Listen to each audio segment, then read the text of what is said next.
Look, at Hardee's, we think that if you're hungry and you have $5, you deserve a satisfying meal. Like one of our new $5 All-Star meals, loaded with American classics like a charbroiled double cheeseburger, hot dog, fries, drink, even a warm cookie. But hey, if that's not your thing, you can always break out your degree in menu engineering, piece something together from the other guy's value menu. Or just swing by Hardee's, get yourself a real meal. The $5 All-Star meals. There's no better way to spend $5. Price and participation may vary. Prices higher in Alaska and Hawaii. Tax not included.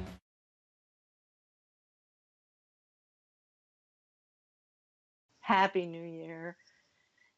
Well, welcome back. A little early.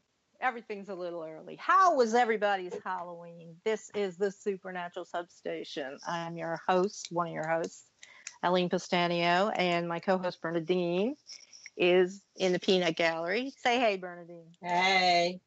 It is the 3rd of November.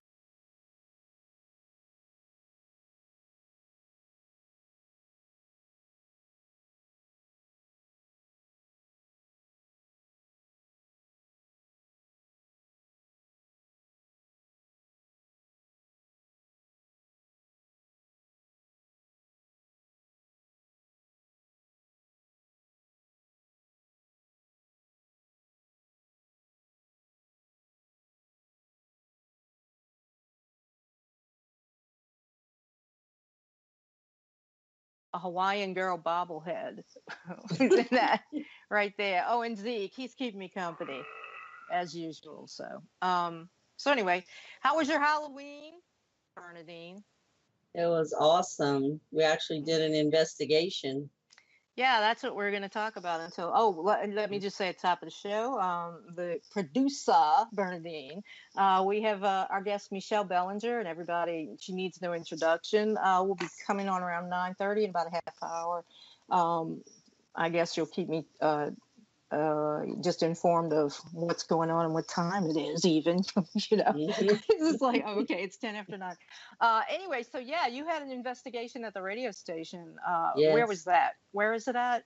That was in Eunice, Louisiana. Eunice. Okay, I was gonna say Erath, but I couldn't remember. No.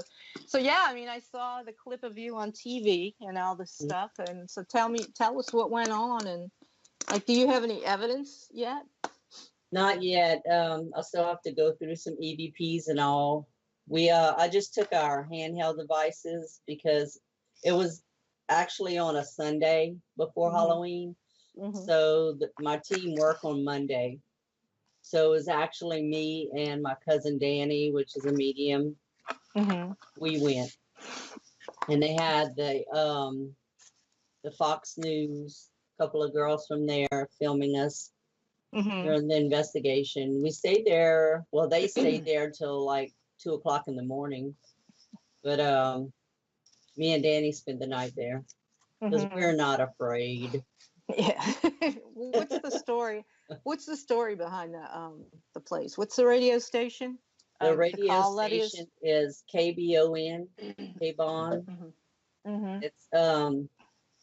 It's downtown, so it's one of the oldest buildings. Yeah. And they really don't know much history on it because they can't find much at the courthouse, I guess. But what are you doing? Me? Yeah.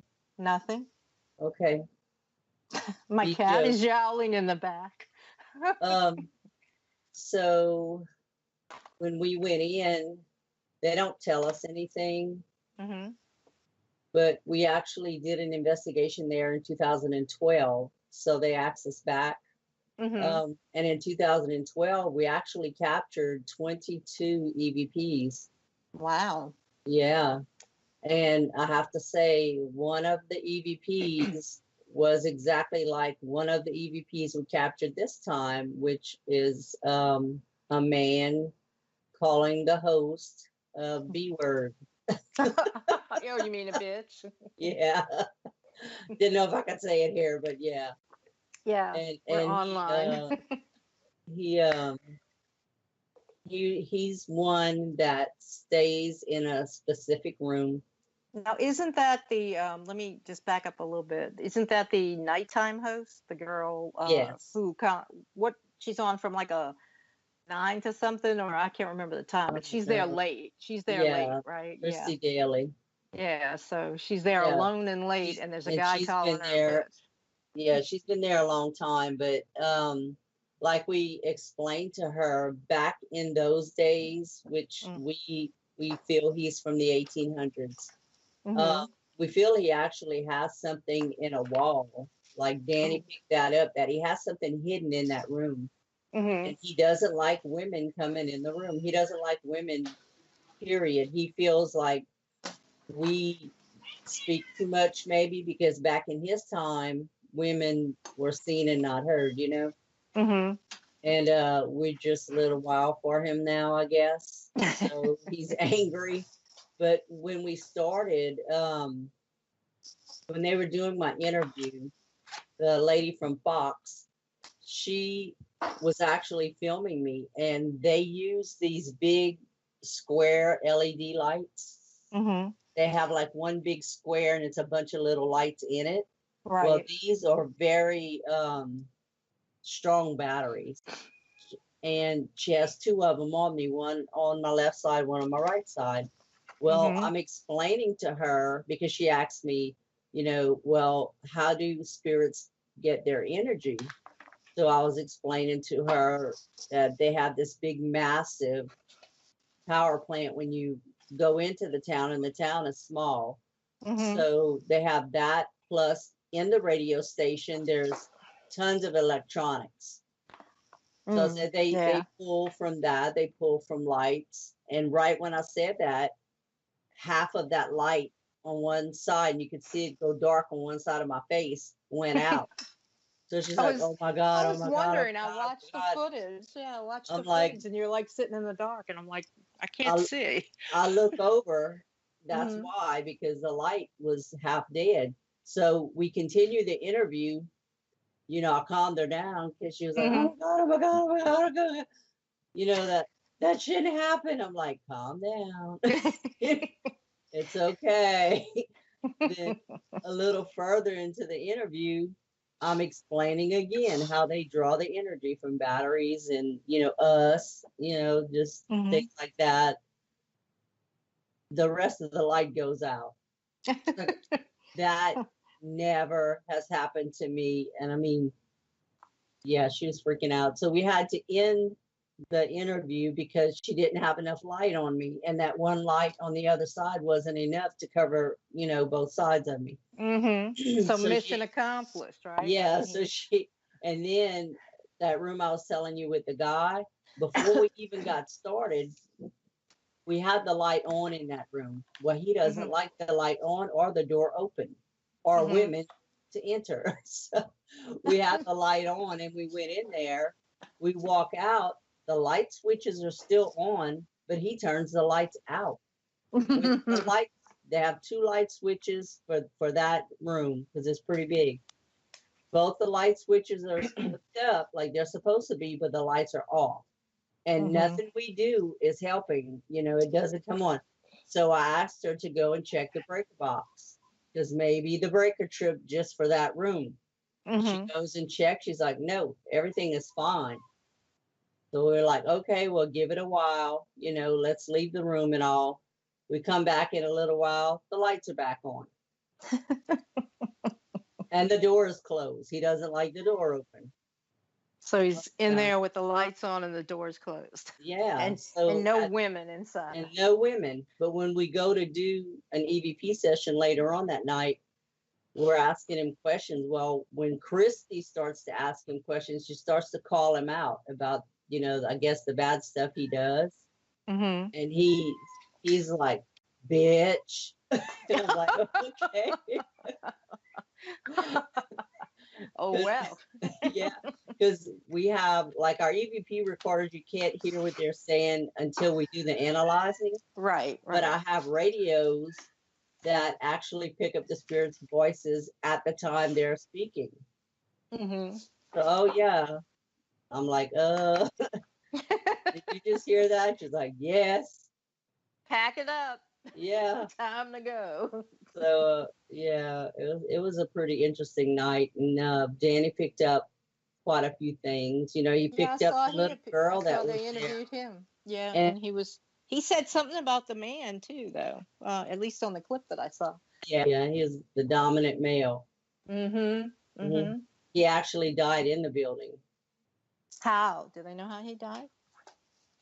I don't remember. Oh, I think he had a heart attack. Oh. But also in that same room, they had a suicide by hanging. Oh, delightful. Yeah. So, So they're all kind of clustered in there, huh? yeah. Well, Danny picked up that Oh. at one time it was a wayward house for girls, Oh. and men would come in there and do their thing, and they end up getting pregnant, having their babies there. Some died in childbirth.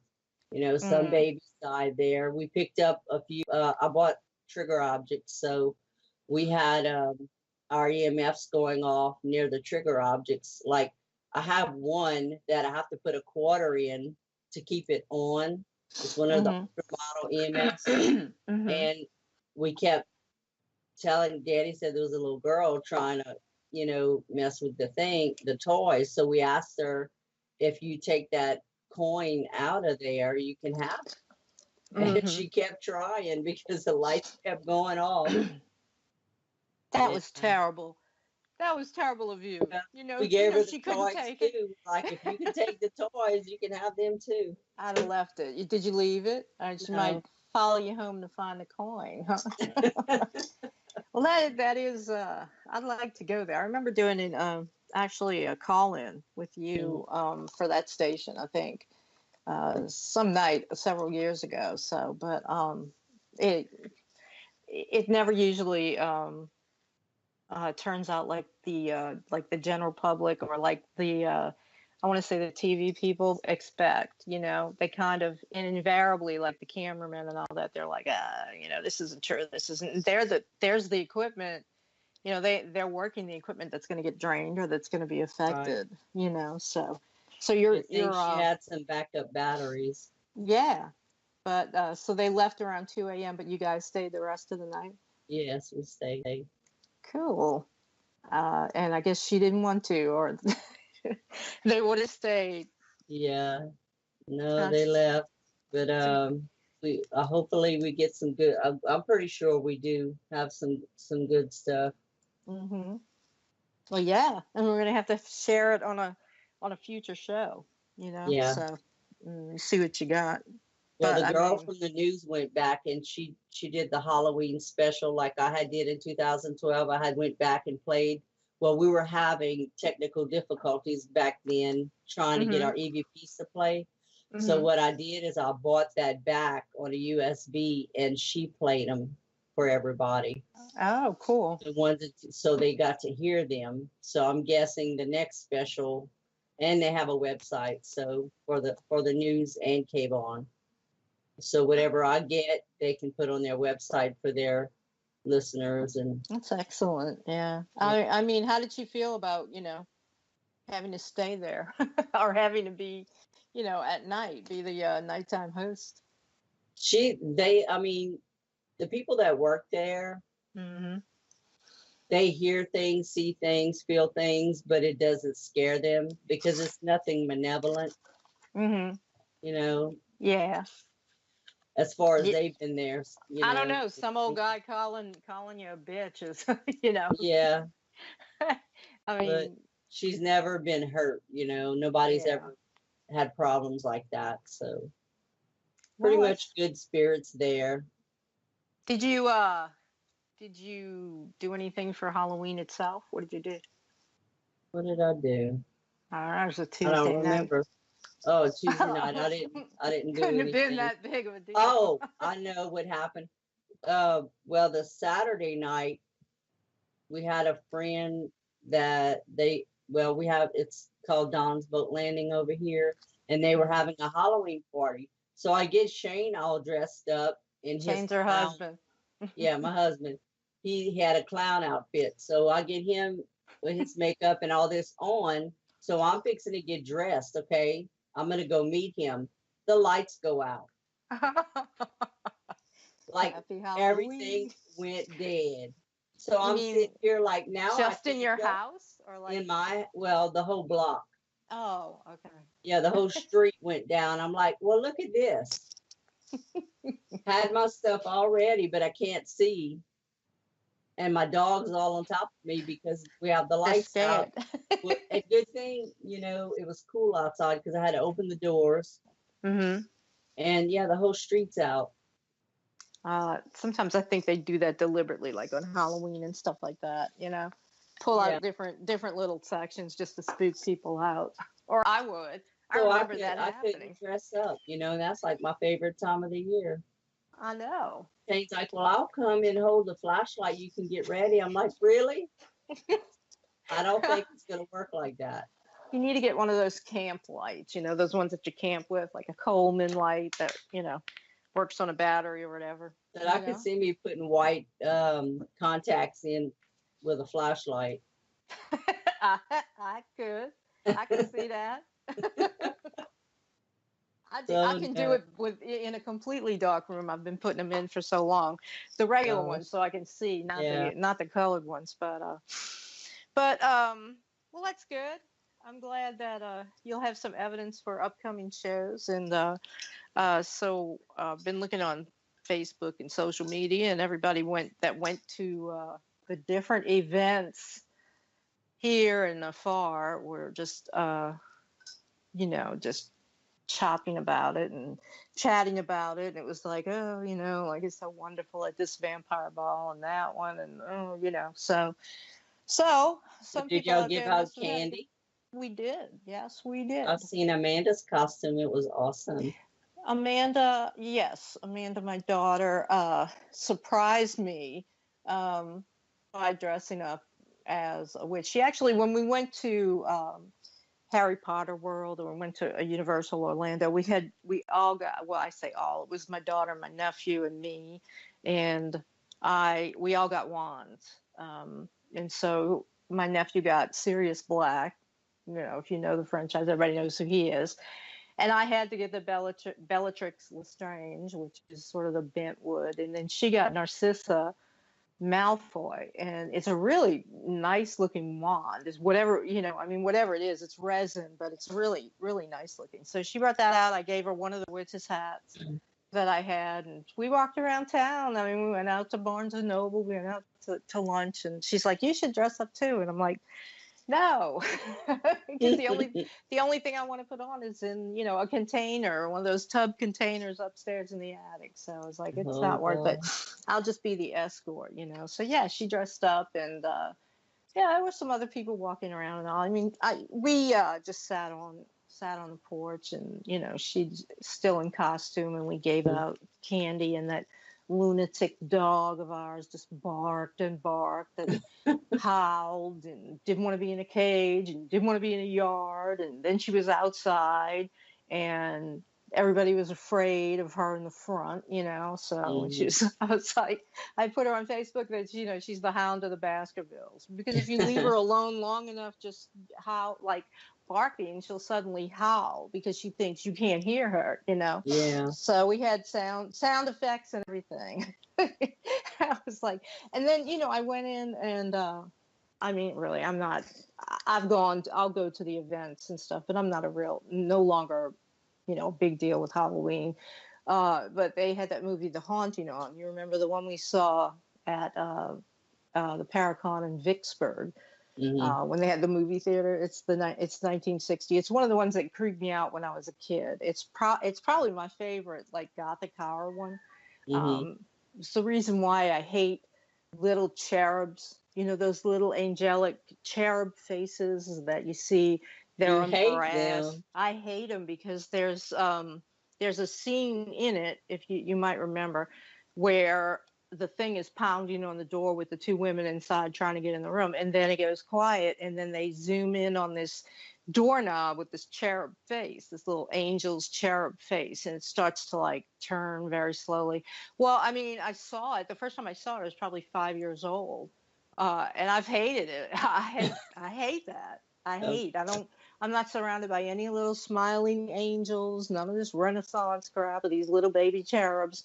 I've never, I don't trust them and I don't want them around, so. Yeah. Mm. But Okay. we did go, on All Saints Day. We Mm-hmm. went, um, we went to the cemeteries, and brought flowers, which was Wednesday, for All Saints. And so, we went to all the cemeteries. That's a big thing. Nobody was out there painting or anything. We kind of went at near the end, like in the late afternoon.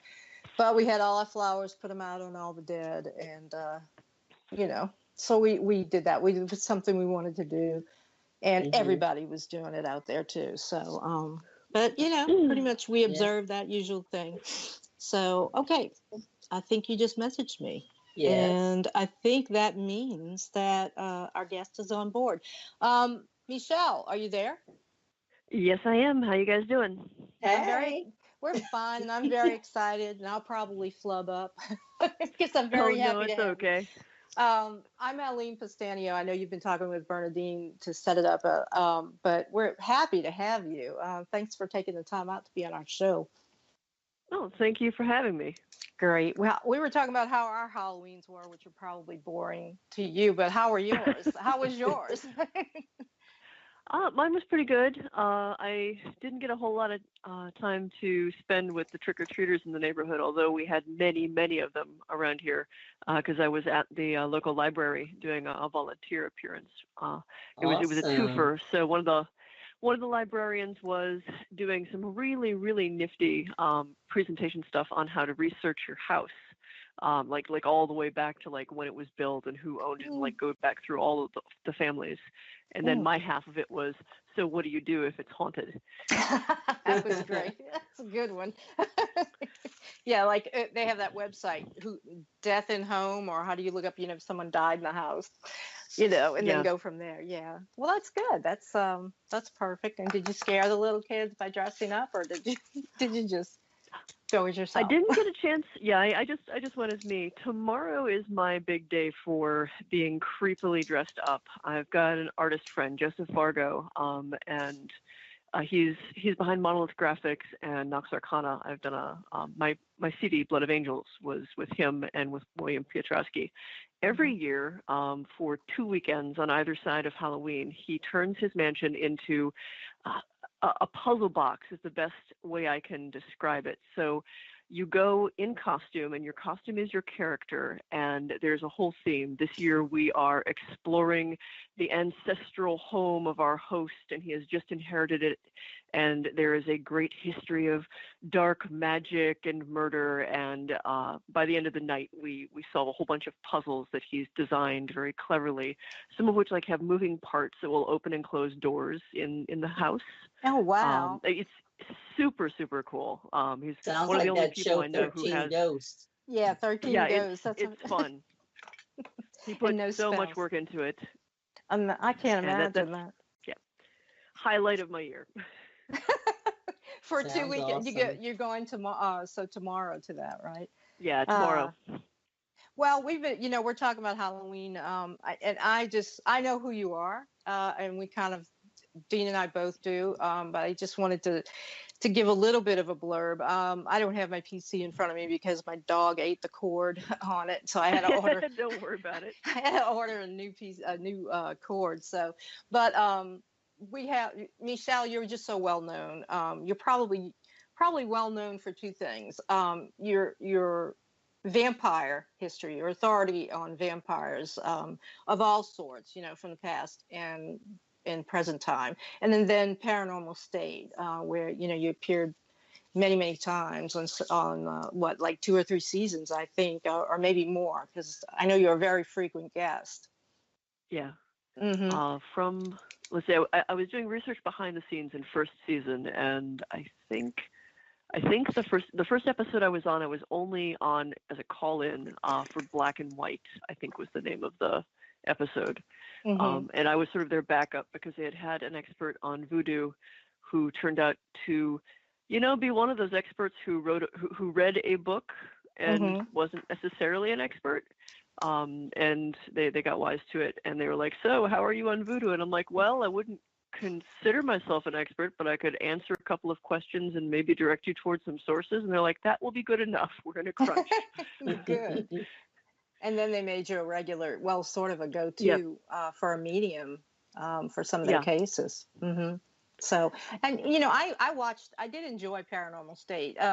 Because there's such a glut, just a whole bunch of different shows. But I did consistently watch it. It was one of the ones that I liked, as opposed to maybe Ghost Hunters or and then Ghost Adventures. It's all so similar, and it's hard for a show to distinguish itself. And I always feel like it's the people that they work with that distinguishes. And so seeing a show that would have Lorraine Warren come on, or Chip Coffey, or you. It's a little bit, it kind of like lifts it up a little bit from the common fare for me. So I was watching while you were on there, but I had seen you a bunch of other times, and then on several different stories about the supernatural, vampires. I've seen you as just a guest on.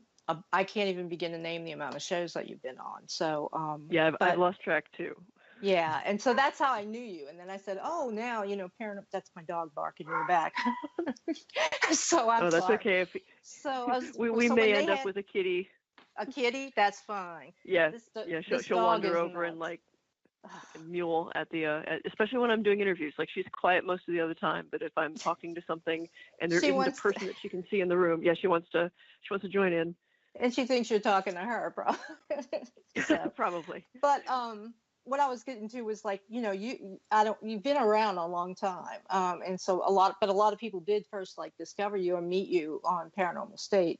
So I was looking at some of your YouTube videos, et cetera, explaining how you, basically came to the realization that you were, by what you were feeling and experiencing, a vampire. In your case, like a psychic vampire, and then how you came out about it. So maybe for those people who are like, new to you or just listening in to see what it's all about, can you just kind of like recap that for us? Yeah, absolutely. I mean, especially most of the people at this point know my face from Paranormal State, and that never really came up. But if it's a vampire documentary that's been done in the past 20, 25 years, if I wasn't on it, I was involved in it. And that's got everything to do with my particular flavor of psychic ability. I mean, everybody's psychic is a little different. I would not be psychic if it were not also for the vampiric qualities that I have. And I know when you say the word vampire, it sounds very ooky spooky, or it conjures images of, angsty teens in dark corners of nightclubs wearing way too much eyeliner, which, for the record, I did. We've been there. Yeah. Hey, those were fun years. So the reason I hit on the word psychic vampire, as I was a sickly child, had open heart surgery twice before the age of 5, among other things, and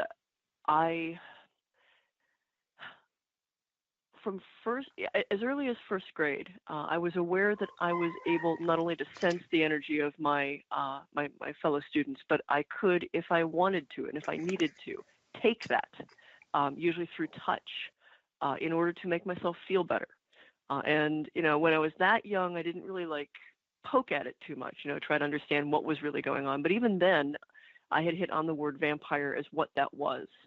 And as I headed into my teen years is when I started to really research, what is energy? Does this exist? Can I be taking something real? Is this something that's actually happening, or is it all in my head? Being raised in a family where psychic abilities were something that we talked about, sometimes only behind closed doors, but still there was an atmosphere of permission to inquire about them and to be psychic without shame. The idea that we had powers that were more than just our 5 physical senses, based more than just in our body, powers that our minds could do, that we could impact the world around us through a thought. That gave me a basis to willingly explore this without – feeling too crazy, but even then it was still it was the late 80s, the early 90s, and these days we live in an age where Reiki and Tai Chi and Qigong and a whole lot of different energetic techniques have become fairly common. But then the very idea, the word chi or ki, they weren't as widely understood. So where I hit on the word psychic vampire specifically was in a text by Dion Fortune.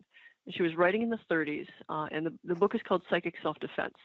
I highly recommend reading it. It's a little bit dated in its language, but a lot of the core concepts, not merely about psychic vampirism, but about how to protect yourself in hauntings, and a whole bunch of concepts about how spirits interact with energy and with people are in that book.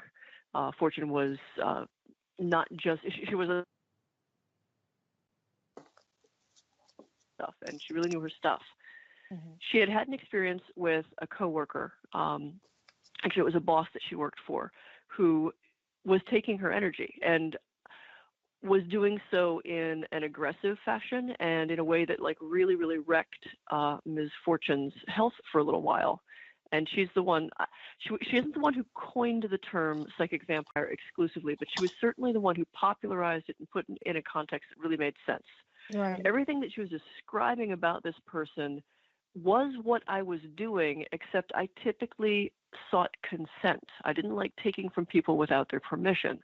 And so I started to look for more records about people like this, and to see if were all of them predators was my biggest concern, because everything I ran across at the time was only reports of people who'd been victimized, which led me to honestly start writing my own stuff on it, recording my own experiences, running experiments with friends on energy work, and what it was like to give and to take, and led to a fairly deep theology of the give and take and natural flow of the universe, that taking isn't necessarily always a terrible thing, and that some people have a little too much energy and some people have not quite enough. And as long as it is a workable partnership, as long as it's an exchange, and it is willing, and then it's something that is honestly functional, if not beneficial, for both parties. Mm-hmm. So that was 1991, and at that time, I learned that there were other people like me that were making the same exploration, the same halting journey of, this is what I am. And I equate it to, back in the 50s and 60s when Wicca and the witchcraft movement started to be a thing. And the good witches, not like, black magic or anything like that, but the folks who follow witchcraft as their spiritual path and practice it as a way of honoring the earth and connecting in a different way to deity. And, they took the word witch, which was pretty much, the green warty-nosed person from The Wizard of Oz and from, all of the witchcraft myths of the Middle Ages, and they reclaimed the word, repurposed it to how they identified. And we were doing the same thing with vampire. We did not at any point think that we were Dracula risen from the grave. It wasn't quite like that, although certainly it went hand in hand with a lot of us who were in the Gothic subculture. And I think partly because that archetype, the vampire, was a romanticized ideal among Goths, that immortality and that deep mystical power. So again, it was we had permission to investigate it, to own it, to claim it as an identity. Right. And then that was helped along, obviously, by popular fiction. Anne Rice. Needless to say, I'm going to get to Twilight later. I do want to ask you about that, but I want to ask you later. And I'm probably going to agree with what you say. But I also I was watching your video on YouTube, and part of what directed you to this path was an early interest in what people would say is like, quote unquote, dark or Gothic literature, like Poe and, Oscar Wilde stories like Dorian Gray, and the vampire stories that are like, the Castle of Otranto and all this other stuff. So you knew at a very early age that something was going on, and that was that was the way to look to find out what it was, basically, that you went down that path. I always had an affinity for the darker hours, night, and anything that was hidden in the shadows. Like I was never afraid of the dark. I always wanted to explore it.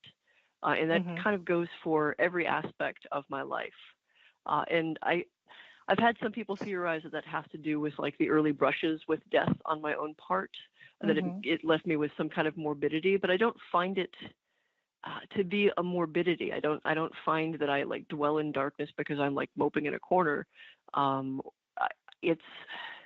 There's just something that speaks to me. And there's a power there that too many people shy away from. And it's not an evil power. I think we look at things that are hidden, and some people shy away because they're afraid they can't predict it. You know, there's the fear that it is dangerous. And my nature is more that I want to understand it because my knowledge of it then negates its danger. It puts me in control of it instead.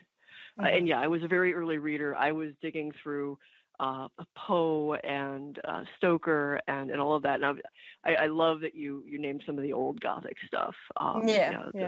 The monk and I'm with you on that. I'm with you. I was that kid too. I didn't become a vampire. I had to walk my own path through some really terrible experiences when I was young.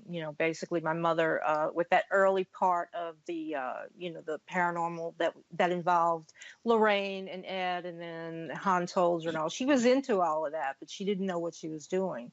And basically she brought it home, you know what I mean? It came home and it was demonic and we had to deal with it. And it was I was a little conflicted too, because I was seeing dark things, or what people would characterize as dark things. And I was scared by a lot of it. I mean, I've written about it, but then I had to understand it because my mom's dead. She passed. And a big part of the reason is the way that it affected her. Now I understand it as an oppression or an obsession and all. So, and I often, Bernadine and I both say, how do you know who you're up against if you're in a situation of conflict or, even a haunting, unless you understand it and know what to expect from it. And the way to do that is like you're saying, read, understand, look at how other people in other eras looked at it. Do you agree?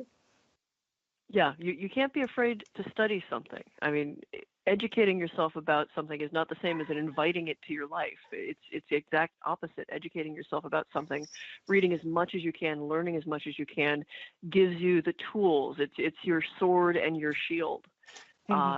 It's always funny to me when people are hesitant to pick up my book, The Dictionary of Demons, because they're afraid that all of those names gathered in one place somehow will cause harm to them or bring darkness to their house. And I'm like, those are words on a page. Exactly. And those words will teach you, like the old, if you go all the way back to like the cradle of Western civilization, where some of our earliest techniques for exorcism and writings about possession and oppression appear, the name of a demon in those traditions is not only used to call it, it's used to bind it, to compel it, and to drive it out. And so the more information you have, the more control you have. And it's your fear that is really the thing that you want to leave behind. It's your fear that usually leaves you open to be victimized. Well, yeah, and you're absolutely right. Because the Roman ritual, the Catholic Church ritual, they need its name. They want its name because once they have its name, then they have a connection to it, and then they can, go forward with whatever they're going to do. The exorcism, it has to listen to them because it's his given name. And then people, I'm going to ask Dean to jump in with a question, but I'm going to tell you this, Michelle. I was on. I don't know. I don't subscribe to it anymore after a couple of days of people saying Halloween's coming and they're going to sacrifice children. Halloween is coming and it's terrible. I couldn't believe that there were people out there that actually said that, that are still thinking in that mindset with all of the information available to them. It's like, and I was telling them, they're probably not going to sacrifice on Samhain. They're going to go maybe the one you need to worry about maybe is Beltane or, the Autumn Festival.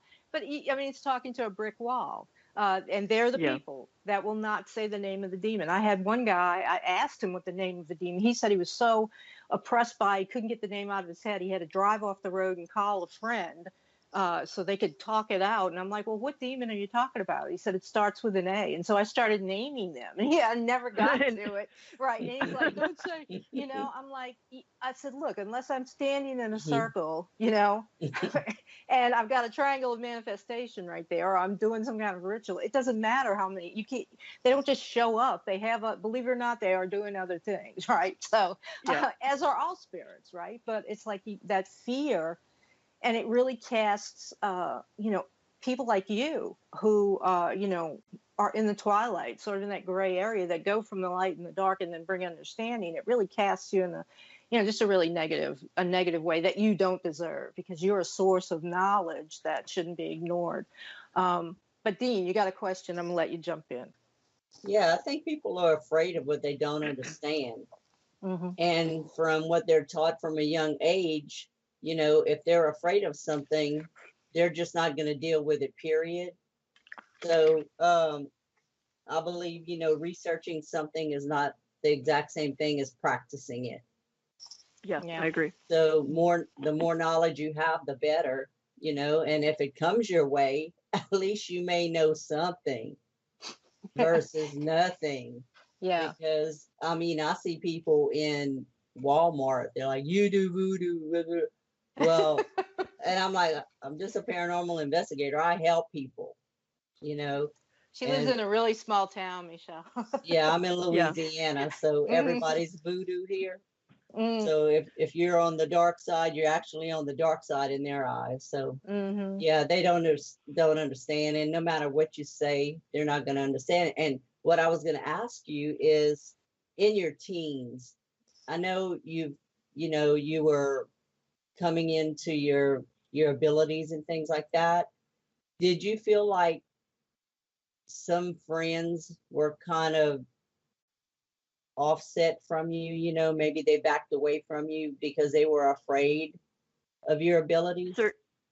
Certainly there were some. I was a little afraid of them myself, and it's why it was so important for me to understand, what psychic vampirism was and like how that related to me, because here I am realizing that I have the ability to reach out, and I can do it without touching somebody, but touch definitely makes it more intense. But imagine being 12 or 13 and realizing that you can touch a classmate and make them like woozy or dizzy or even pass out.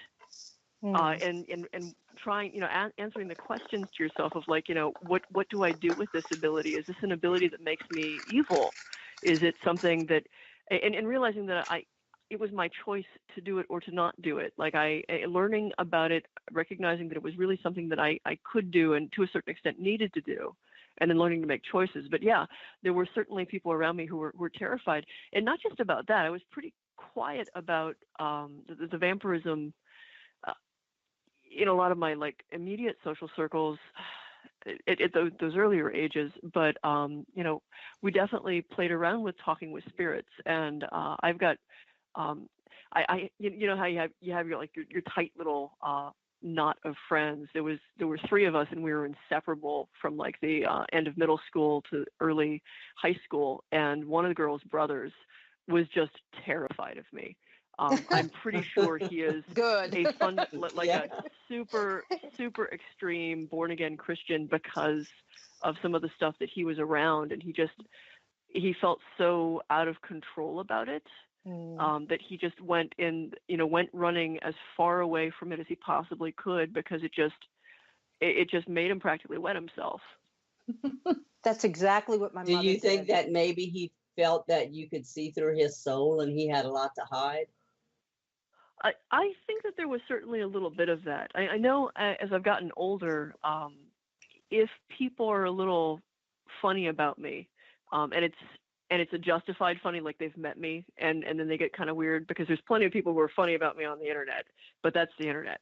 But if they've met me and they're still acting a little strange about it, I found I'll usually hear through the grapevine that their biggest concern is they're afraid that I'm going to read their mind without their permission, or that I'm going to know things about them that they're hiding, which of course makes me want to know what they're hiding that has them so nervous. That's a good one. I guess you kind of learn to know who you can talk to about things like that and who you can't in this life. I do. I try not to slip up every once in a while, especially with certain psychic impressions.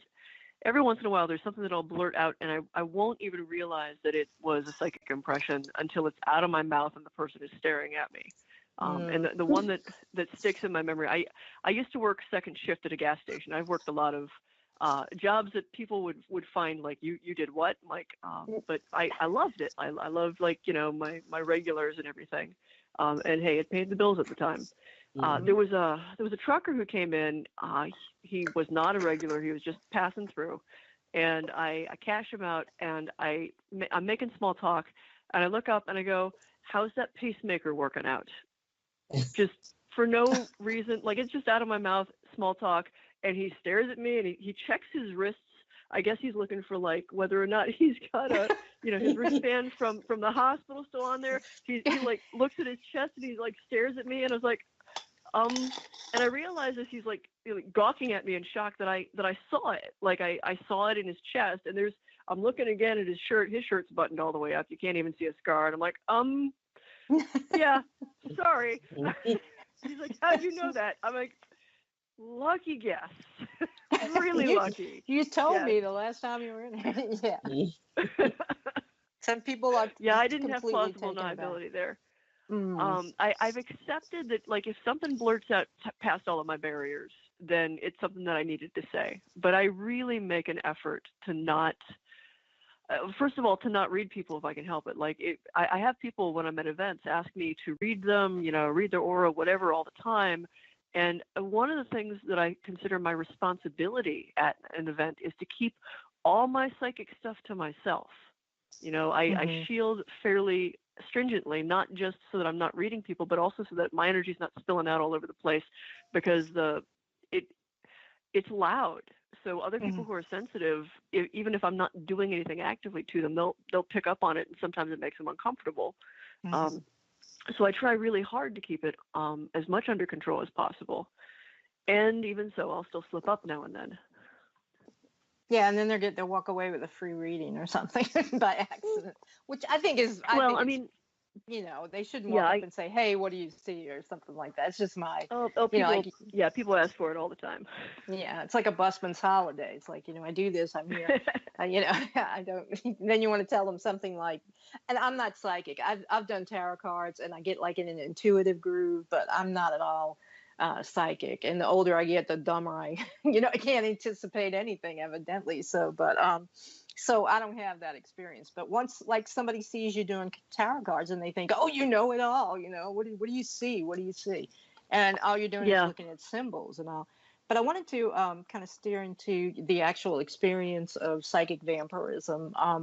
When I saw you prior to you joining, A&E and becoming, like, more familiar, I've seen you on several other shows, and I think it was like a 2-hour thing about the origins of vampires and et cetera.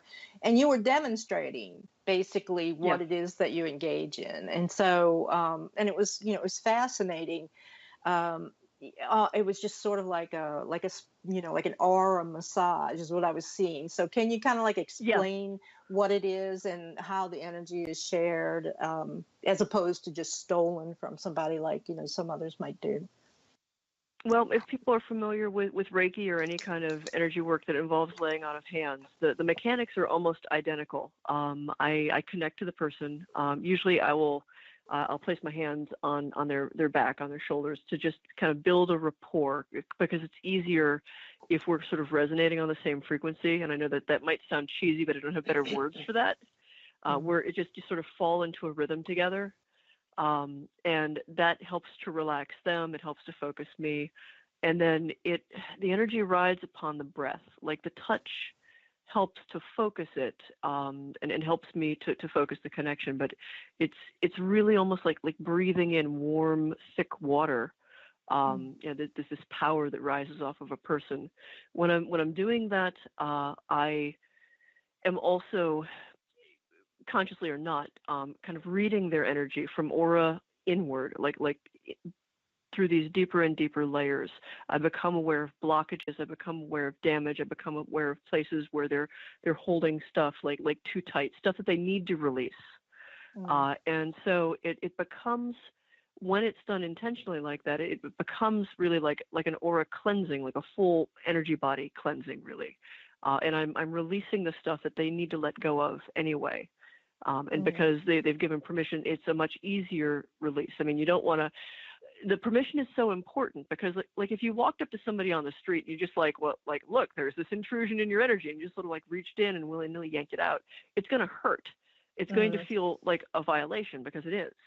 In the same way that like walking up to someone that you have never really met, or any like, and just like grabbing them, touching them, anything, any uninvited contact. And this is very intimate contact, even if it's just my hands on their back, because energy carries so much of our essence, so much of, there's so much information that comes along with this, layers of emotion, fleeting thoughts, memories. And so it doesn't look like much on the camera. It's just, we've tried to, I've been involved in a number of different shows where they've attempted to, in some way, shape, or form, get a way to record what's happening. And the best one was, I think, Monster Quest, where they used a FLIR camera. And the FLIR camera got to see changes in temperature, which is super, super fun, where like my hands are usually really quite cold, and they start out really cold. And as I'm doing this, everything gets super hot, to the point where it ends up looking almost like I've got spotlights in the middle of my palms. And we did that one. We can do that where I'm like just a couple of inches away from the person, and you can just see it rise off of them and come to me. I've seen that one. Pretty neat. I saw you. Yeah. That's what, I mean, that's basically why not use a thermal camera, all the time if they want to really illustrate what you're doing. So, but that was the first time I saw you do that. And it was a better illustration, to get you. I mean, I thought about it. I was like, why don't they use a thermal? And then they did, so, but what do you, when you release, it was a matter about getting it. Yeah. I'm sorry. Go on. Yeah. Sometimes it was just a matter about getting the technology. Like not everybody had access to it. So yeah, it was a while ago. No, I was just going to say, when you draw this energy and release this energy within the donor, what do you do with it? Do you absorb it or dissipate it, or absorb what's good in it and dissipate the rest? How do you handle that? So I process it. I filter out the stuff that I can't use, the stuff that's like too chunky or too negative or whatever, and shunt that off. And in a lot of ways, cleanse it. And yeah, it comes into me to sustain me. Everybody takes energy from the people around them and from the environment around them. In most cases, it's a give and take, so that you don't really notice that there's more take than give. In the average person, there isn't. And most people are taking from many, many different sources.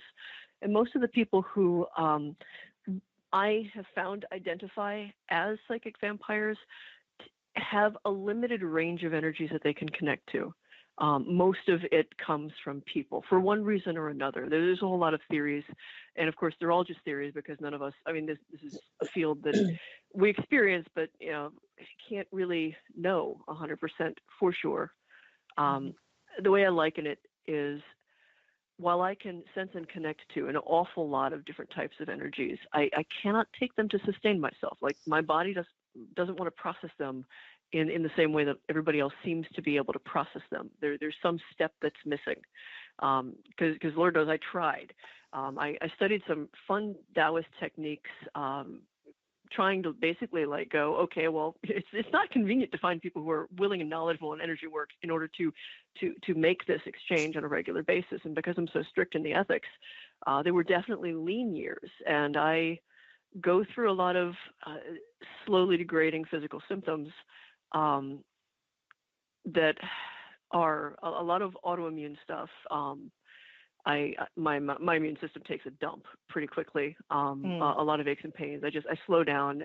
On the worst ends, it just becomes, I'm sick all the time. I ended up in the hospital a couple of times with it. And I would say that, there was something wrong, except when I checked myself out and just did an energetic exchange afterwards, everything was fine. So it was over time that I became a believer that this was really a thing that was going on. But long story short is, for some reason, most of the energy that I can actually make use of comes from people. It's pre-chewed. It's already, tuned to the human to the human element. The person I'm taking from mostly gets very relaxed, warm, cozy, like curl up in a blanket feeling. They'll usually sleep. In high school, I was usually nicknamed. I was often referred to as the universal cure for insomnia. If you wanted to relax, get a back rub Invite you for me. over. Yeah. Yeah, have me give a back rub, and that was usually what I would do. Is I felt it was important to give something back, and to do something useful with it, not just take for the sake of taking.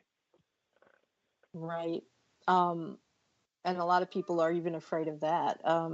I just, I was while you were talking, I was thinking of something I saw in one of your videos earlier, describing the attack, the psychic vampire attack, as sort of like a rape experience, where it's just, and I was, I'm not going to elaborate too much, but I know a psychic vampire, and that's what he does. That's what he does.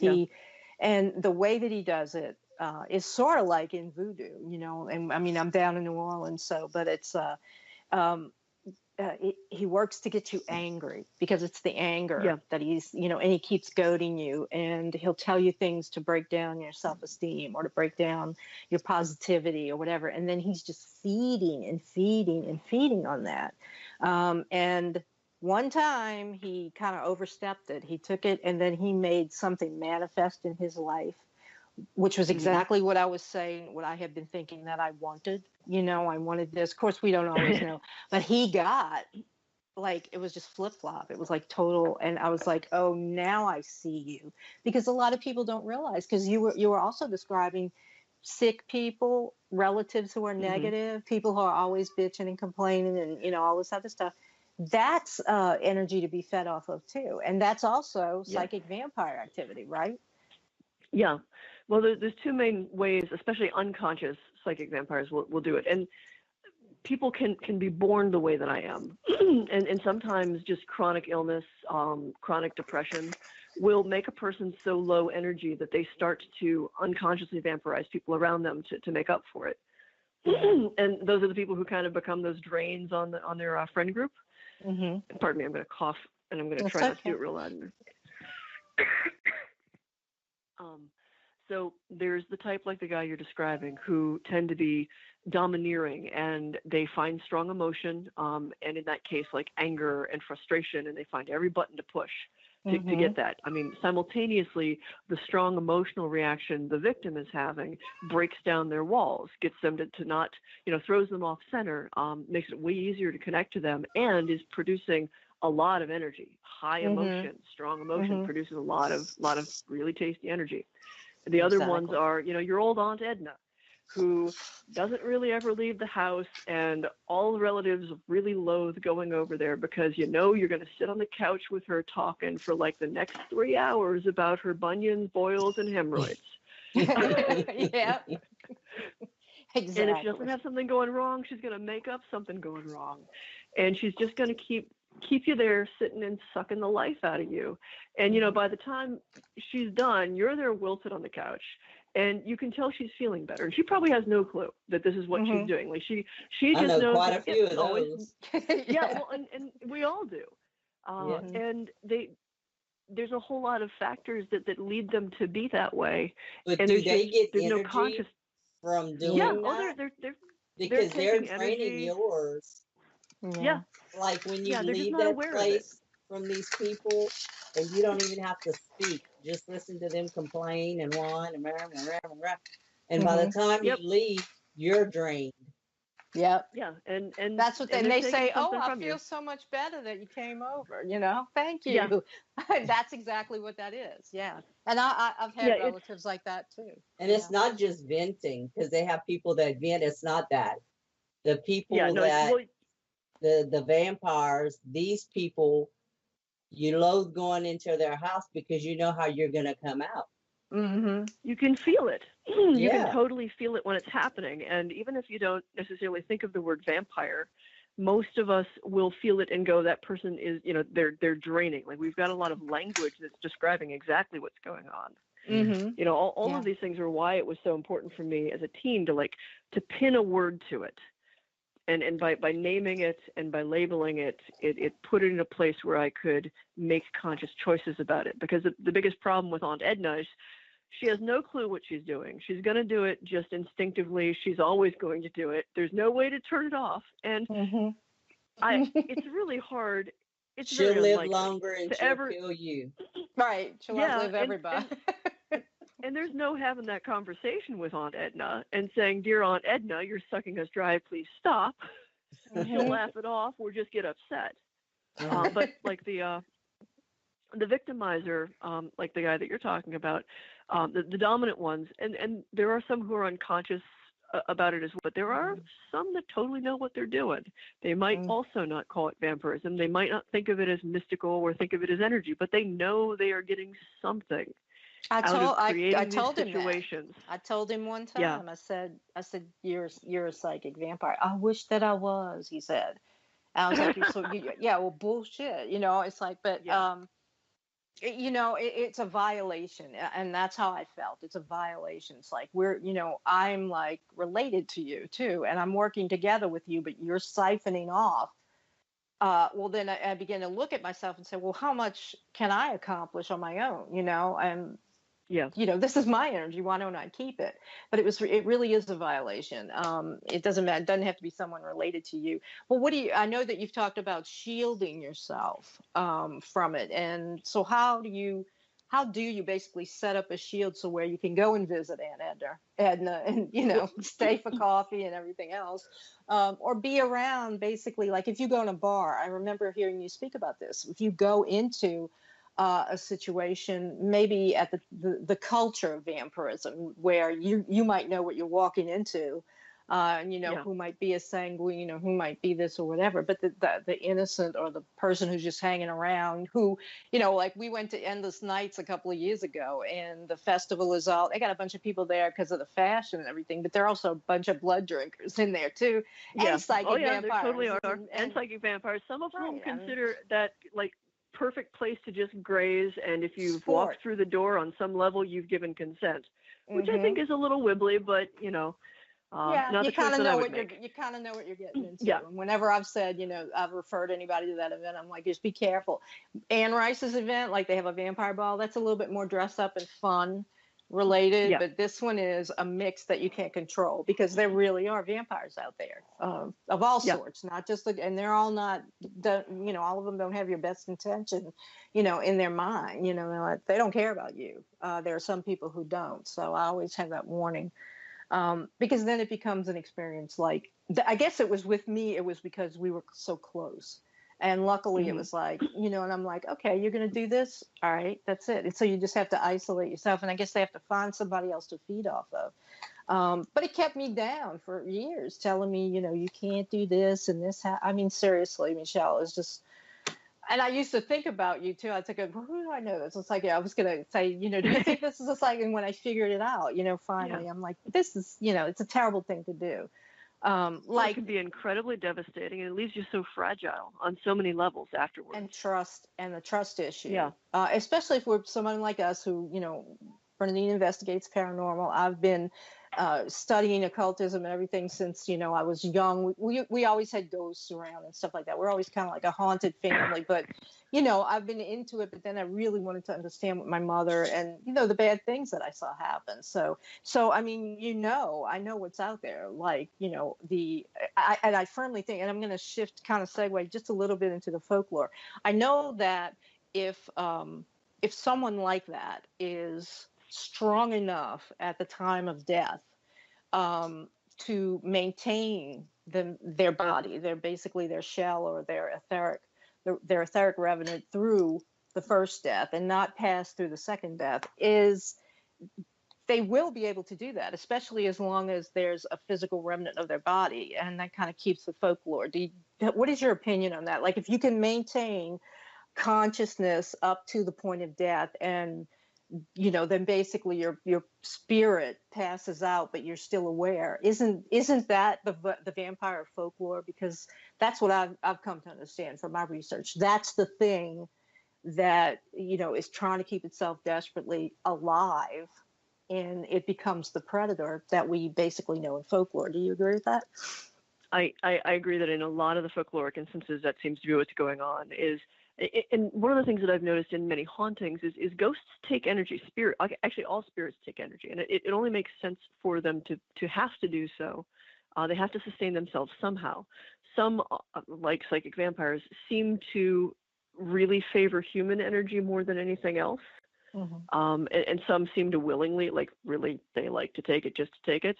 And yes, so in the folklore, there are both living vampires and dead or undead vampires. And the further I dug into the folklore, especially the Eastern European folklore, which gave us the word vampire in the first place, mm-hmm. The more I saw that when they were talking about living vampires, they sounded like people like me, while they also had people lumped in with that who were just psychics, who practiced witchcraft, pretty much anybody who had a sort of unusual power, but especially if it was connected with energy and life, mm-hmm. some ability to take life, and not merely life from people. There were a couple of stories of living vampires that could suck the fertility out of the fields and out of the animals and things.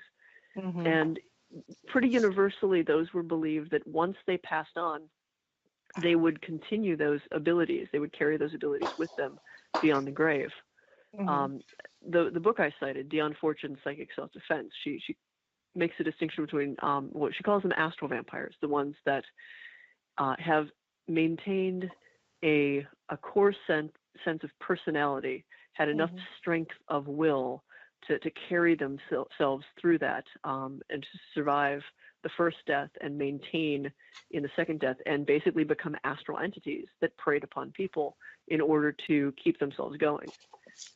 And then I guess they become, at least in folklore, they become more desperate, the longer they are out there, basically. It has an end point. If there's no more physical remaining to basically go back to.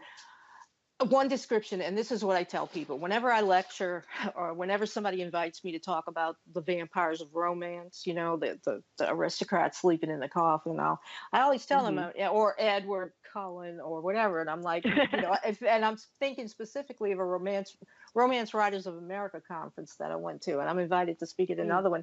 And I basically said, I know I'm going to go in here and burst all these bubbles about Edward Cullen and Twilight and all this other stuff. Because I told them, and I know you know this, so you see Lestat getting out of the coffin, he's sexy, blonde hair, whoever you picture. I usually picture Rutger Hauer, from years and years mm-hmm. ago. But, and then Tom Cruise was sexy too. But, it's like, you're picturing this and they're fixing their cuffs. I said, how about if you woke up and you saw this big old bladder, this thing, like a big old bubble of blood floating in the air with two red eyes and these pinpoints. And it gets on you, like it bubbles all over you, and then it sucks, either blood at this point or your energy. I said, that is a vampire, according to all of the folklore of Eastern Europe and the homelands of the vampire, even back, and this, to Egypt and Sumeria, etc. That's the vampire. I said, that's not Edward Cullen. That thing goes back to its grave and it burrows in, and when the energy gets low again, it comes out. It's an ectoplasmic manifestation. Do you agree with that?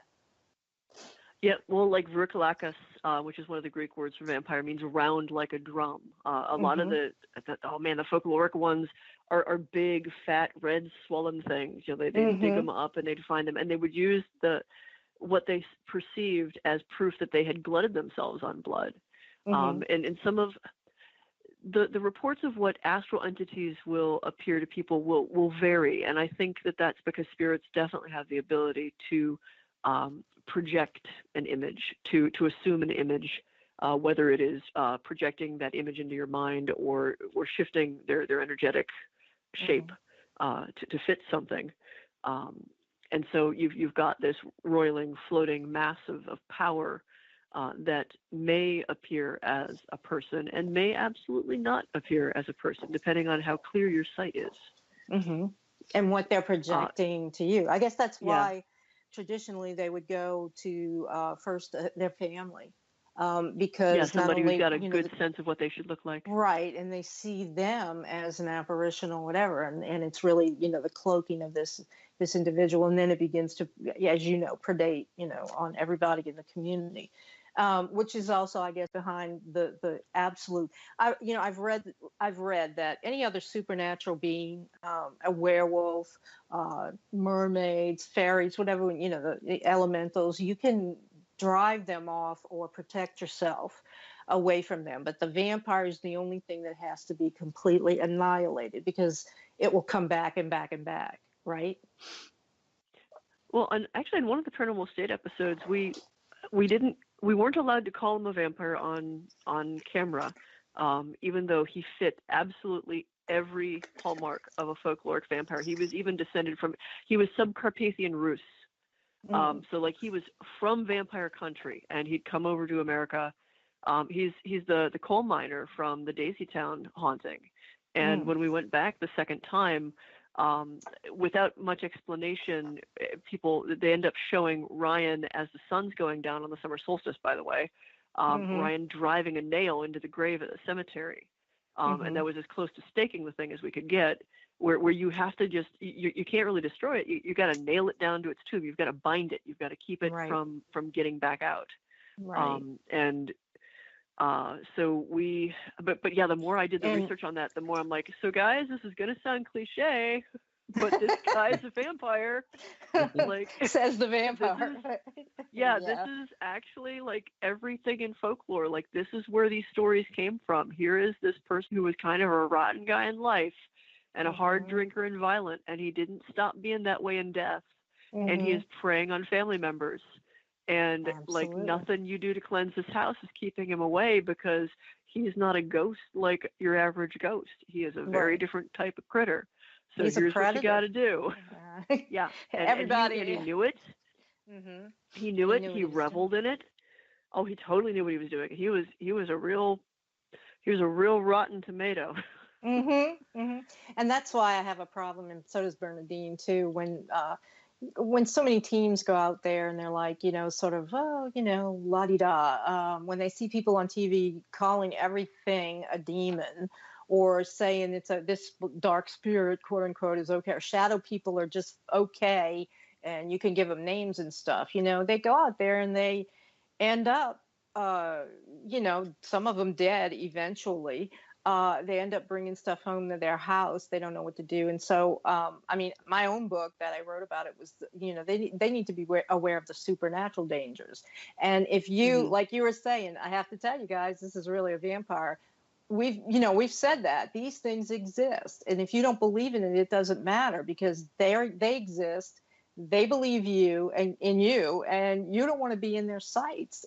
So, why put yourself in danger like that? And it's all in the way of, knowing your enemy and stuff. That's basically what we're trying to say. They need to know what, that vampires are real and what's the effect of it, on you. But yeah, the folklore exists for a reason. There are real things that inspired the folklore. Right. And there's always a kernel of truth. Something happened to someone, and everybody, I wanted to say about the nail, everyone thinks wood. You see everybody with the wooden stakes, but iron is the thing that will kill it. Even if you have a piece of iron, an iron nail or whatever, when it comes, near you, you can pop it basically, or you break that, that little aura, and it'll disappear, or maybe the blood will go everywhere. I don't know. So, but my last question, I have one more question, and I don't know, Dean, I know you've got some questions, but we're okay. We're at 10:22. I mentioned Twilight, True Blood, Interview with the Vampire, and there's a bunch more that I don't know in the YA. So what's your opinion of that? I mean, I've watched the Twilight movies. I cannot read the book. I'm sorry. I cannot get I couldn't get through it. Like I watched the movies because they condense it, and there's some cute people, but they feed on animals. Now I was like, how do I understand what's going on? Well, they're good vampires, and they're, and he can go in the sunlight, but he sparkles. And that's where the bladder, I'm saying, he sparkles all right, but how do you feel about that? Because the archetype that you're talking about is, you've been basically rehabilitating the image of the vampire, and identifying the many types of it. So how do you feel about that stuff being out there, along with all the other stuff on the internet too, all this, this pop culture, hoo-ha, I just don't know any other way to say it. What do you feel about that? Well, I had to go on Reel's channel and, like, in a politically correct sort of way, talk about Twilight, which meant that I couldn't bash it. So my politically correct answer to Twilight is that, when somebody is fictionalizing something, and it's become very popular to take any kind of supernatural archetype and, like, turn it into part of your paranormal fiction or your urban fantasy. Every writer puts their own spin on it. Everybody adds something to it, changes it a little bit to make it theirs. And the sparkling pretty boys is the direction that she wanted to go in, and that's a thing now. Which, if I had a nickel for every time somebody threatened to throw glitter on me at this point, I could buy some Starbucks. Go to Charming Charlie and get that that spray, that glitter spray, and put it all over you and smell good too. I just find that it's kind of irresponsible. I don't know why. I guess I kind of take it. It's irresponsible because it's, oh, they're all cute. Oh, they all look like, every color, and they're friends with well, they're not friends with werewolves, but the whole thing.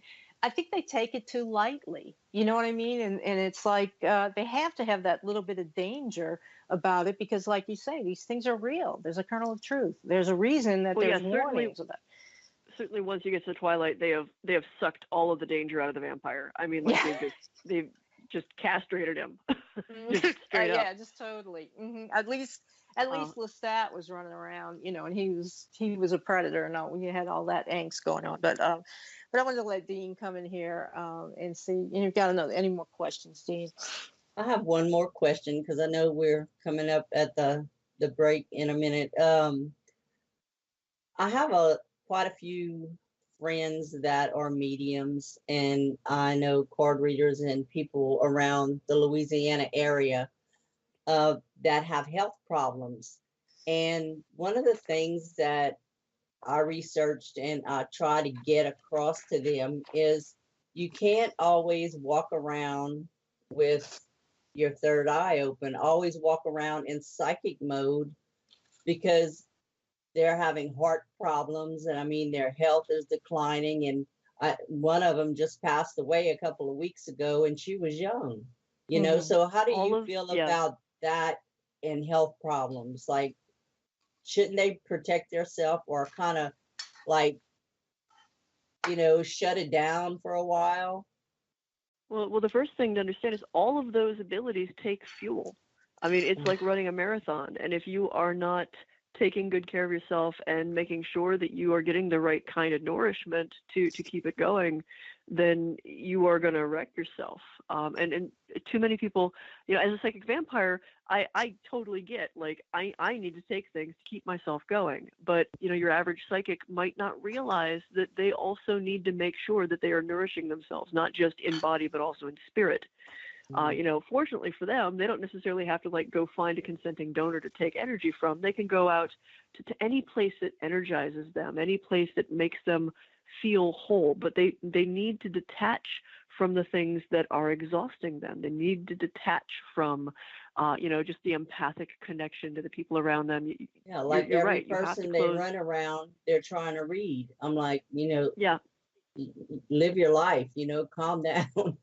Well, yeah, and no, that's a bad idea. You're going to exhaust yourself. Yeah. Well, yeah, and one of her psychics over there actually died, came back with the ability, and he was reading everybody, which I thought was great. I thought it was great, but I could see how it'd be a liability, outside. And he's had quite a few heart attacks, and yeah, he's got health problems. No off button. Well, all of it comes to having good boundaries, and shielding is really based off of that, like good emotional, good psychological, good everything boundaries. You take care of yourself. You make sure that you've got a good sense of your limits. You try not to push yourself past those limits. And when you're going into any space, even if it's not, Endless Night's Vampire Ball where you expect to have some predators kicking around, any space, you want to have at least some protection in place. I mean, you don't walk outside without your clothes. You don't walk out when it's cold without a coat. So if you're a psychic, you don't go out into the world without at least a little bit, if not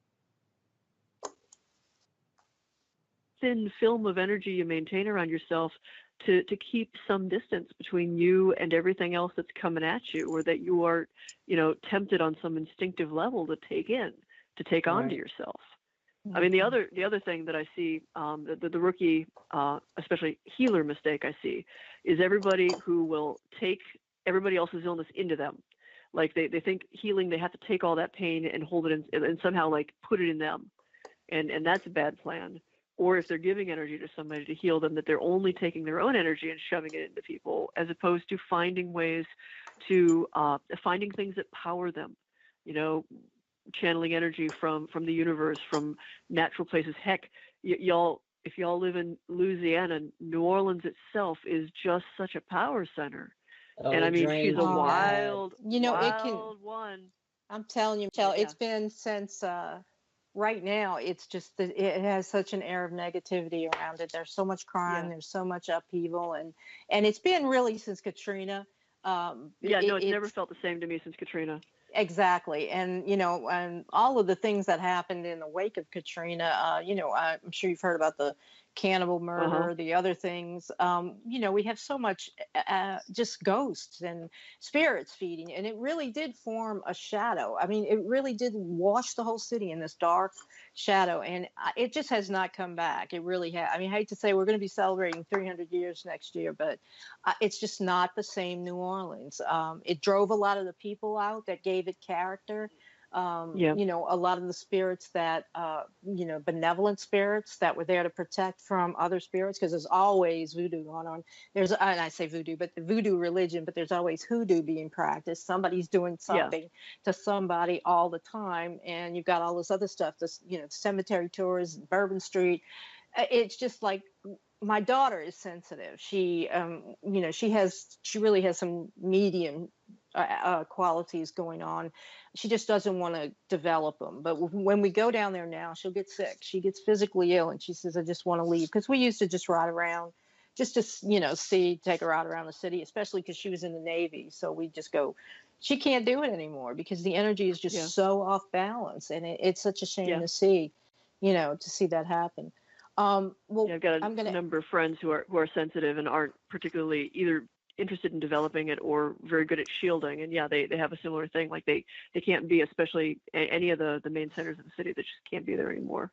I know. And it's like, the New Orleans that was, I mean, I'm older than you. I was born way back. I remember, how New Orleans got the way that it was, the bohemian culture, and the diversity and everything. Now is everything. It's like two separate cities. It was like that didn't exist. Like, she's a ghost now, you know what I mean? And they're like vampires just sucking off of her. But it's very real, and anyone who's experienced that, has been to the city since then can tell it. But what are you doing now? I know you've got a bunch of books out, which if you find her on Amazon, you can just go get your books. But you working on any new projects, or is there a new maybe a show or something in development? Well, I've done a couple of things with the Paranormal Lockdown people. Katrina Weidman, of course, is another Paranormal State alum like me, and Nick Groff came from Ghost Adventures, and don't hold that against him. Yep, I said it. But since Paranormal they were State, cute to look at. Okay, come on. I mean, well, and they serve a purpose. They're entertaining. Turn down the sound and say things. I designed a tarot deck since then, and that's out and available. You can poke around at it on my website. It's the Watcher Angel Tarot Deck. Cool. Definitely not your grandma's angels. Not the cute pooty or little silly ones. Little cherubs, no. No cherubs.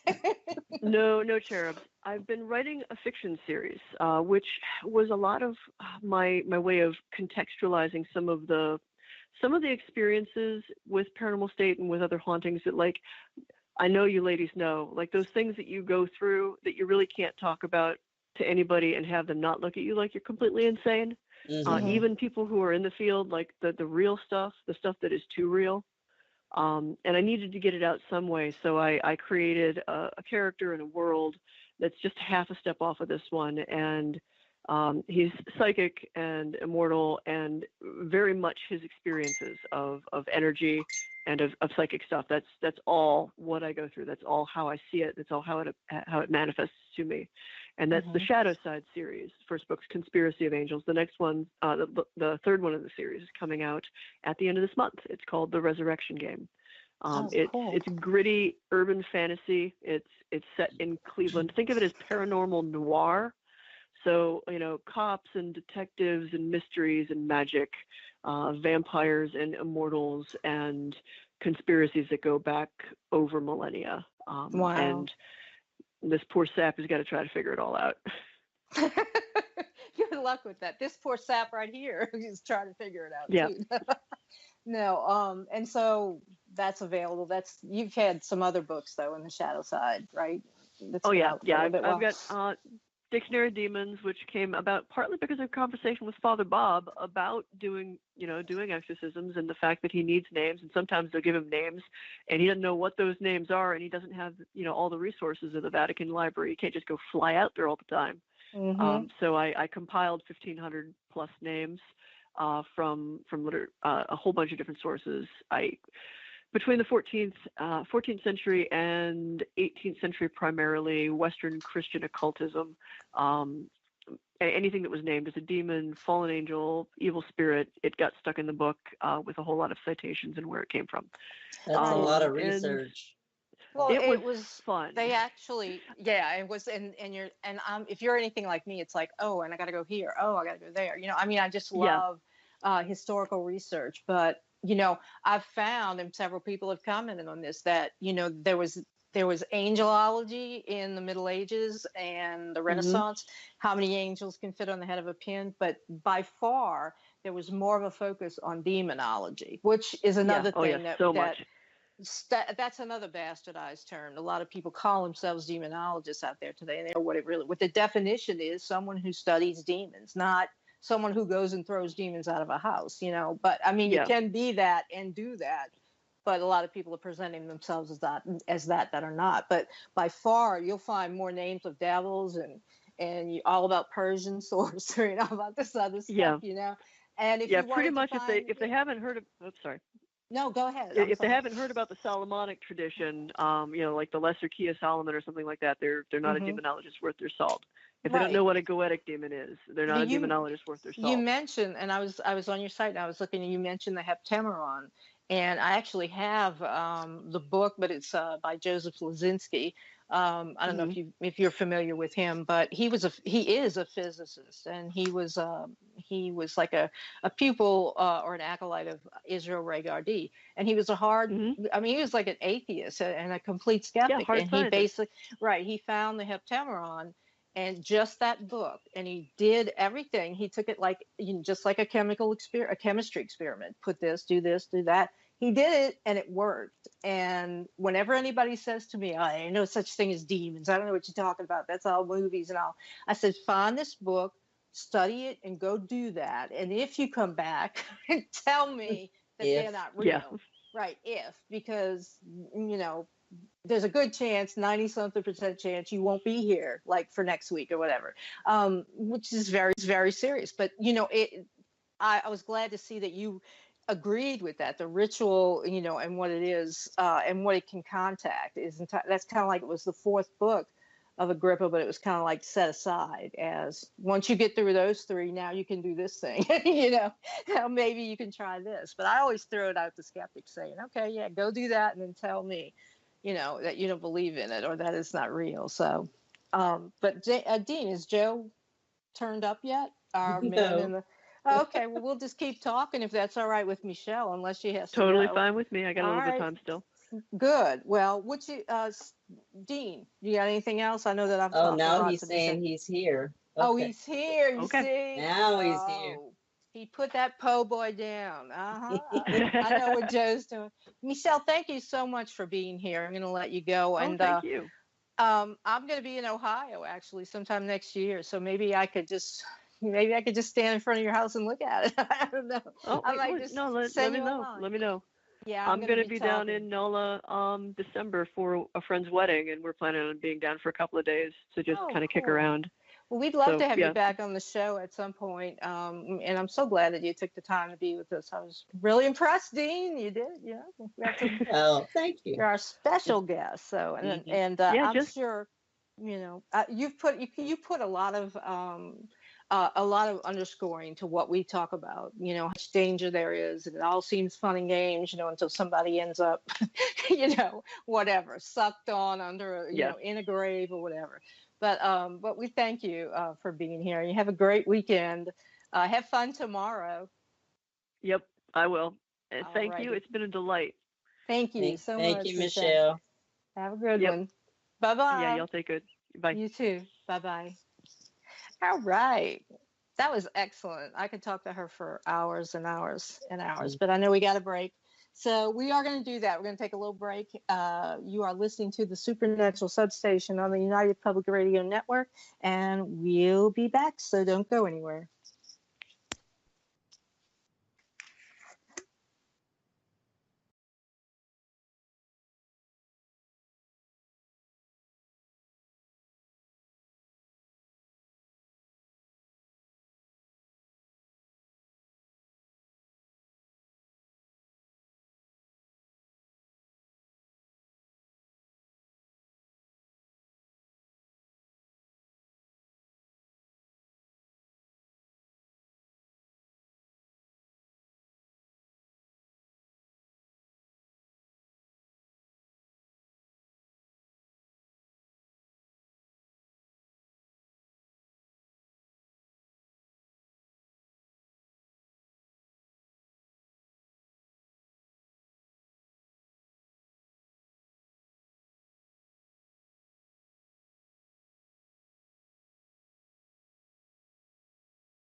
We are live. Sorry for that dead air, but hey, we're back in the Supernatural Substation just for a little bit. I hope you've been listening to our guest, Michelle Bellinger. What do you think, Dean? She is Great guest. awesome. She is Yes. awesome. I was like kind of like nervous in the beginning, but but she's one of the first people that I've ever seen explain, the difference between psychic vampire or astral or whatever spirits and all the and she knows all the folklore obviously Mhm. so she's a great guest. I mean, hopefully she'll come back in the future Yep. because we unlike other shows we like to have our people back. That's a good way to have a rapport. So anyway, but we're almost going to wrap up here. You're going to have that evidence from the radio show. I mean, the radio show, the radio investigation, the station, Yeah. at some time in the future. Sometime, yeah. So you think Behind like, what I'm saying, could we have some EVPs oh on it yeah, sometime? Yeah, yeah, in the future. So sure. yeah, Dean does it all by herself, because Most of the time. I don't live near her. I would help, but yeah, Dean's. So we will have that, which sounded like a fun thing. And anyway, so I guess we're gonna wrap it up. And what do we have? Like 5 minutes or so. Yeah. Um, I did get invited to the Romance Writers of America conference next October in Cleveland. Awesome. Judy McDonough, Judy McDonough, author of the Bayou Secret Saga, great books. Go look for it. We like it. Amanda and I both like it, and you should read it, Dean, if you feel like it. But anyway, she's a member of that organization and asked me to come and speak. That's a whole year away, So, but I am going to be doing that next year if I'm around. If the That's world doesn't awesome. end or a spaceship doesn't fall on our heads or whatever. So I'm also, I mean, I'm glad that, well, tonight we got into a little bit of the folklore and stuff, and the Hmm. stuff that is behind why this is dangerous, why you could end up in a bad situation if you don't know what you're doing. So that's good. And I also wrote a book about stuff like that, right? Yeah. It's available on my website, ellenfastanio.net. It's called Risks, Incidental, Supernatural Dangers of Paranormal Exploration. Then you can also buy Haunting Tales of Old New Orleans there at my.net. Look for new stuff there. It's like I was saying, I have to cycle through all this tech stuff, and basically do this, do that. Um, so anyway, if you've got something that needs to be kicked out of your house, or you've got a haunting or whatever, and you want to call somebody, who are you gonna call? Gonna You call call me. Bernadine, Ghostbusters. So how do they get in touch with you though? They can get in touch with me on my website,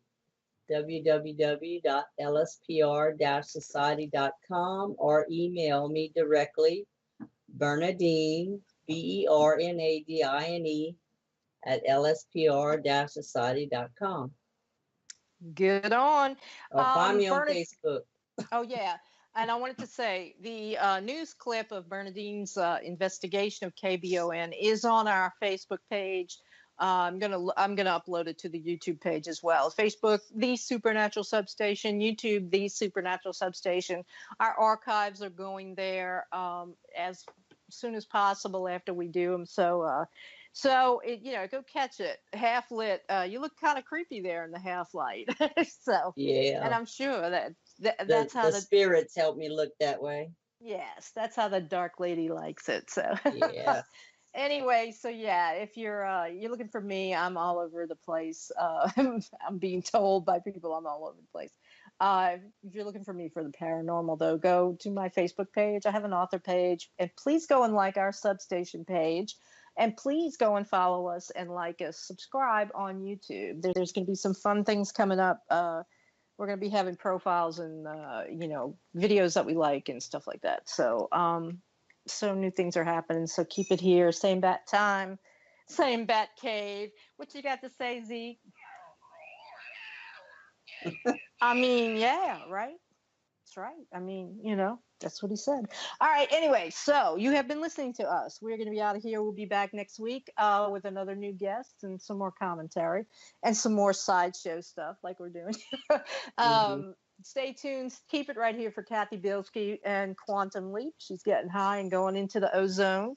Also remember that United Public Radio is an iHeartRadio partner, so you can find our stuff there.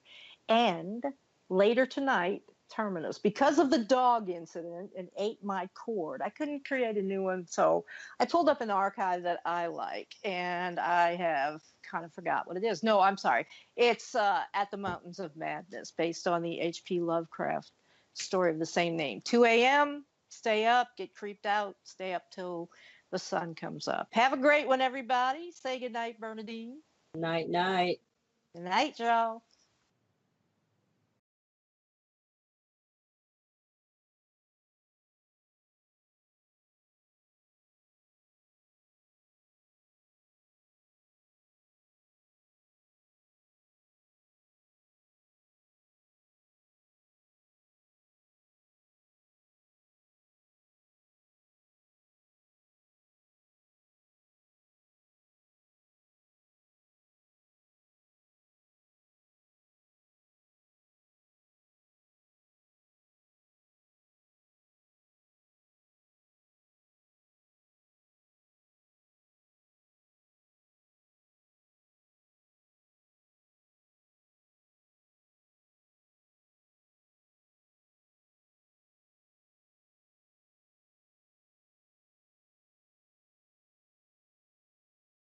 Look, at Hardee's, we think that if you're hungry and you have $5, you deserve a satisfying meal. Like one of our new $5 All-Star meals, loaded with American classics like a charbroiled double cheeseburger, hot dog, fries, drink, even a warm cookie. But hey, if that's not your thing, you can always break out your degree in menu engineering, piece something together from the other guy's value menu. Or just swing by Hardee's and get yourself a real meal. The $5 All-Star meals. There's no better way to spend $5. Price and participation may vary. Prices higher in Alaska and Hawaii. Tax not included.